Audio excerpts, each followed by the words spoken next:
What are runners and swimmers currently doing to perform at their very best? What techniques are these athletes utilising to maximise their performance? This knowledge clip is going to identify current practices that these athletes are using and provide advice on possible ways that we can improve. There are various techniques and tricks used by swimmers to maximise their performance and achieve their best swim time. Some swimmers report that they find patterns in their strokes, for example 3 strokes in one breath, or scheduling their breathing so they do not become fatigued. Runners are similar in that they too have their own techniques to prolong the onset of fatigue.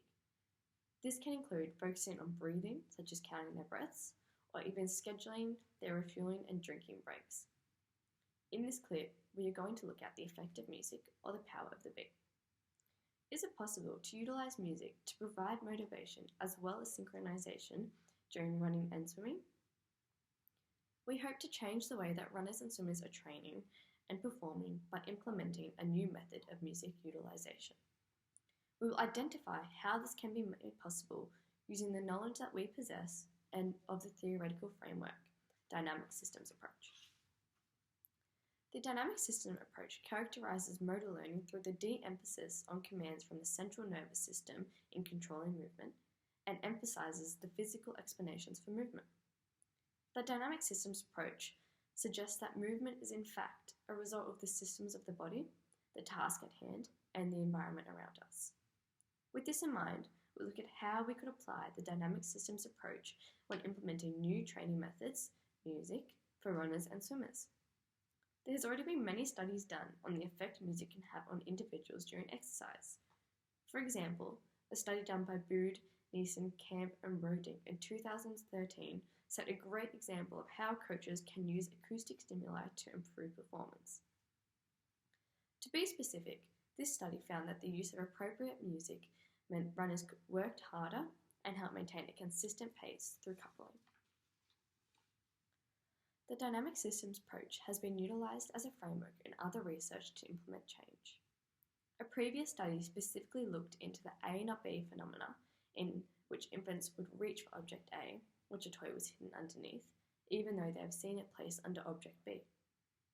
This particular study looked at the number of reaches to object A, the posture of the infant, and utilised wrist weights to demonstrate the effect of the dynamic systems theory.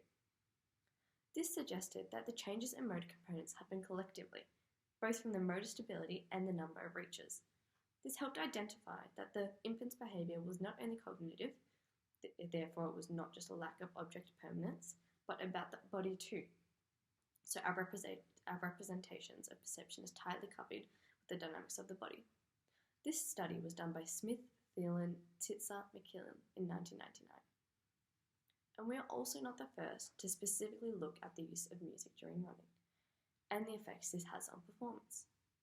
The research into music synchronization has already begun, taking Booman, Molman's, Dyke, Dotov and Lehman's 2018 study for a prime example.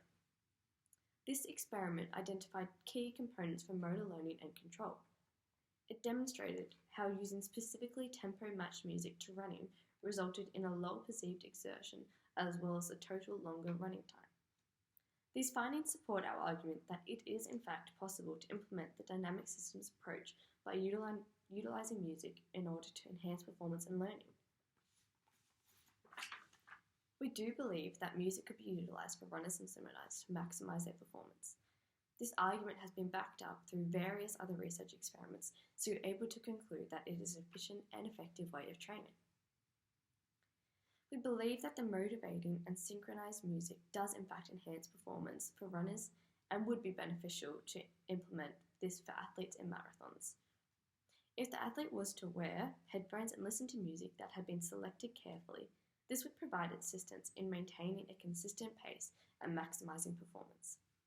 It would be important that the athlete also trained with the same music and wore headphones so they're able to become comfortable and maximize the benefits of the music.